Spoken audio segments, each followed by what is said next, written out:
Hoy vamos a sumergirnos en la fascinante historia de los tercios, las legendarias unidades de infantería que convirtieron a España en una potencia militar invencible durante los siglos XVI y XVII. Exploraremos su origen, su organización y las innovaciones tácticas que los hicieron tan formidables en el campo de batalla. Descubriremos cómo los tercios, formados por piqueros, rodeleros y arcabuceros, revolucionaron la guerra en Europa y desempeñaron un papel crucial en las conquistas de América. Analizaremos el impacto de figuras históricas como el Gran Capitán y Sancho de Londoño, y cómo sus estrategias se inspiraron en la antigua Roma. También conoceremos las hazañas de tercios célebres como el de Lombardía, el de Sicilia y el Tercio de Galeras, la primera unidad de infantería de marina de la historia. La definición formal de nuestra infantería como un sistema de organización en tercios es relativamente tardía, apareciendo oficialmente en 1534, cuando Carlos I crea el Tercio Ordinario del Estado de Milán, conocido como Tercio Viejo de Lombardía.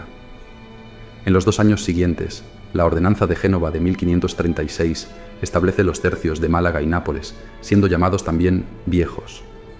El de Málaga se conoce como de Génova y de Niza, mientras que el de Nápoles se desdobla en los tercios de Nápoles y Sicilia.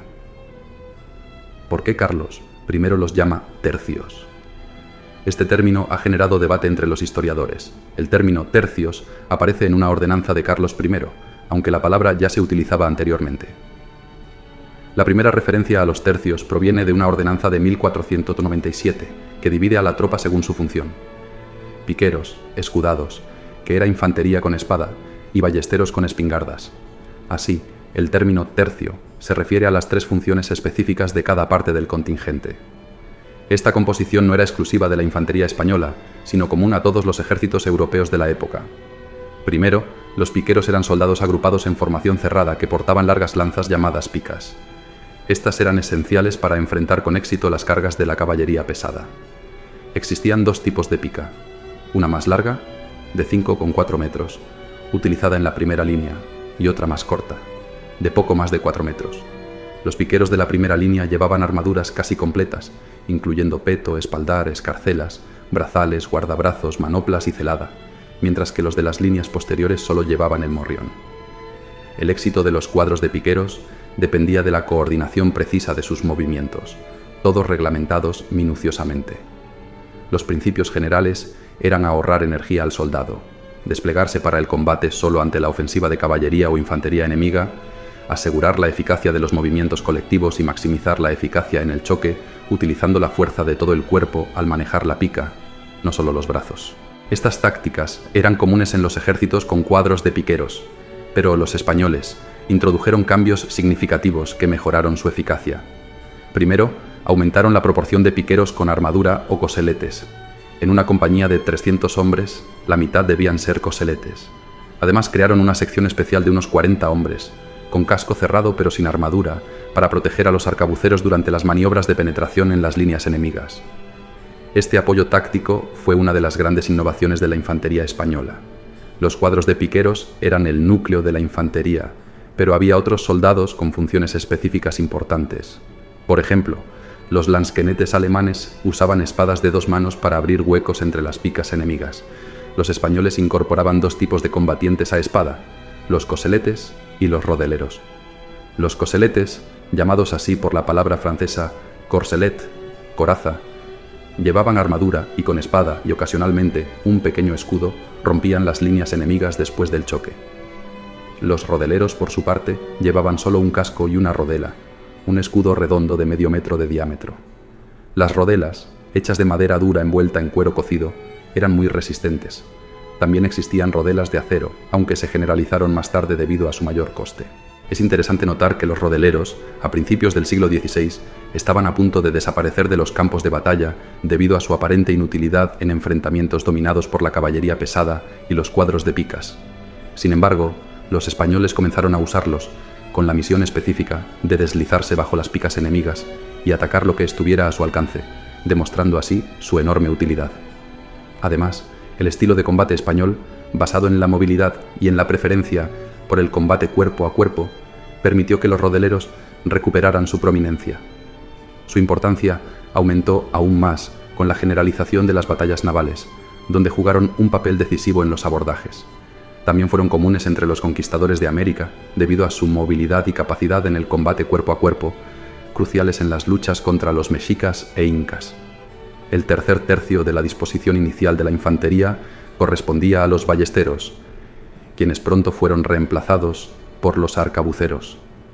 Ambos compartían el mismo principio táctico: ubicarse protegidos entre los cuadros de picas o desplegados en sus flancos para castigar al enemigo antes del choque. A finales del siglo XV, las ballestas alcanzaron un alto grado de sofisticación con diversos tipos y tamaños, algunas de madera y otras de acero, capaces de alcanzar objetivos a 150 metros. Sin embargo, su lenta cadencia de tiro, que aumentaba con la complejidad y potencia del arma, las hizo menos efectivas. La introducción de la espingarda y luego de la escopeta relegó a la ballesta a un uso principalmente defensivo. Finalmente, el arcabuz reemplazó completamente a la ballesta y la infantería española demostró una habilidad insuperable en su uso. El arcabuz fue crucial en los primeros éxitos españoles en Italia. Aunque era un arma de fuego, el arcabuz era lento, poco preciso. Disparaba una sola bala por vez, tenía un alcance efectivo de no más de 50 metros y requería una carga meticulosa. Además, necesitaba tiempo para prender la mecha y era muy susceptible a las condiciones meteorológicas, por lo que solo era eficaz bajo ciertas condiciones. Principalmente tres. Primero, el tirador debía ser extremadamente hábil en el manejo de su arma. Segundo, debía haber un gran número de arcabuces en formación para que la concentración de fuego compensara la falta de precisión. Y tercero, esos tiradores expertos debían relevarse con rapidez para asegurar una cortina continua de plomo sobre el enemigo. La infantería española logró cumplir estos tres requisitos con notable eficiencia. La batalla de Ceriñola fue el primer ejemplo de esta eficacia, y en Pavía se confirmó plenamente. Piqueros, rodeleros y arcabuceros son los elementos que establecieron el uso de la palabra tercios para referirse a la infantería en España. Sancho de Londoño, en un informe al duque de Alba, sugirió que el término se remonta a las legiones romanas. Explicó que, aunque los tercios se crearon a imitación de las legiones, se diferenciaban en varios aspectos, principalmente en el tamaño, siendo los tercios la mitad del tamaño de una legión.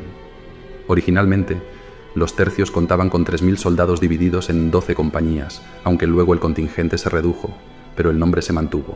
El ejemplo de las legiones romanas influyó significativamente en la organización militar de la época, no solo en España, sino en toda Europa. El siglo XV, marcado por el Renacimiento, vio un resurgimiento de las antiguas formas grecolatinas en diversos campos, incluyendo el arte militar. Las formaciones de infantería suiza, estrictamente organizadas, evocaban las falanges macedonias o las legiones latinas. Las grandes mentes militares de la transición entre los siglos XV y XVI poseían amplios conocimientos humanísticos, reflejando esta influencia clásica. Frente al desorden de los ejércitos medievales, la legión romana ofrecía un ejemplo de rigor, disciplina y efectividad política. Aunque el término tercio no derive directamente de los romanos, no cabe duda de que su antigua estructura inspiró la organización de la infantería española, dando a nuestros capitanes, como Londoño, un motivo de orgullo. Los primeros tercios, como el de Málaga, el de Milán o Tercio Viejo de Lombardía y el de Nápoles, que pronto se dividió con el de Sicilia, estaban compuestos por 3 coronelías, cada una con 10 compañías de piqueros y 2 de arcabuceros. El tercio de Milán, conocido como el Osado bajo el mando de Rodrigo de Ripalda, se cubrió de gloria en años posteriores. El tercio de Málaga se concentró en Niza y el tercio de Sicilia, desplegado por toda la isla, combatió tanto a otomanos como a franceses, mientras que su gemelo, el de Nápoles, acabó en Flandes. A estos se sumaron el tercio de Cerdeña y el tercio de Galeras, la primera unidad de infantería de marina de la historia. Estos fueron los tercios viejos, y los creados posteriormente se denominaron tercios nuevos.